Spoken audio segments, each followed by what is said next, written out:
Motivation ഉണ്ടെങ്കിൽ എനിക്ക് പ്രവർത്തിക്കാൻ പറ്റും, പലരും പറയാറുണ്ടല്ലേ. പക്ഷെ മോട്ടിവേഷൻ അല്ല നമുക്ക് വേണം. മൈൻഡ് സൂട്ട് വീഡിയോ സീരീസ് 33-ാം ദിവസം. ഈ മോട്ടിവേഷൻ ഒരു സ്പാർക്ക് പോലെയാണ്, ഒരു കനൽ തരി പോലെയാണ്. ഒരു ചെറിയ കാറ്റ് വന്നാൽ, ഒരു ചെറിയ മഴ വന്നു കഴിഞ്ഞാൽ അത് അണഞ്ഞു പോകും. പക്ഷേ ഡിസിപ്ലിൻ ഉണ്ടല്ലോ, അതൊരു കാട്ടുതീ പോലെയാണ്. കൊടുങ്കാറ്റ് വന്നാലും പെരുമഴ വന്നാലും ഒരു പക്ഷേ കാട്ടുതീ ഇങ്ങനെ ആഞ്ഞിങ്ങനെ കത്തിക്കൊണ്ടിരിക്കും. ഏത് പ്രതിസന്ധികളിലും നിങ്ങളെ പിടിച്ചു നിർത്താൻ പ്രാപ്തരാക്കുന്നത് ഈ ഡിസിപ്ലിൻ ആണ്. എല്ലാ ദിവസവും നമുക്ക് ഇൻസ്പിറേഷനോ മോട്ടിവേഷനോ ഒന്നും ഉണ്ടാകണമെന്നില്ല. പക്ഷെ ഡിസിപ്ലിൻഡ് ആയ ഒരു വ്യക്തിയാണെങ്കിൽ ഈ മോട്ടിവേഷൻ ഇല്ലെങ്കിലും ഇൻസ്പിറേഷൻ ഇല്ലെങ്കിലും അദ്ദേഹം ചെയ്യേണ്ട കാര്യങ്ങൾ കൃത്യമായി അച്ചടക്കത്തോടെ ചെയ്തുകൊണ്ടിരിക്കും. ഏത് ചാമ്പ്യന്മാരെയും വിജയികളെയും പരിശോധിച്ചാൽ നമുക്ക് കാണാൻ കഴിയും അവരുടെ വിജയത്തിന്റെ പുറകിൽ മോട്ടിവേഷനേക്കാൾ അവരുടെ അച്ചടക്കമുള്ള പ്രവർത്തനങ്ങളാണ്.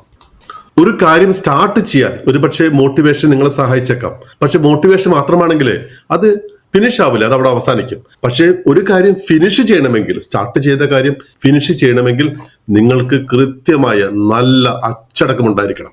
സോ മോട്ടിവേഷനെ മറന്നേക്കൂ, അച്ചടക്കത്തിൽ വിശ്വസിക്കൂ. Because discipline never fails. അച്ചടക്കം നിങ്ങളെ പരാജയപ്പെടാൻ ഒരിക്കലും സമ്മതിക്കില്ല.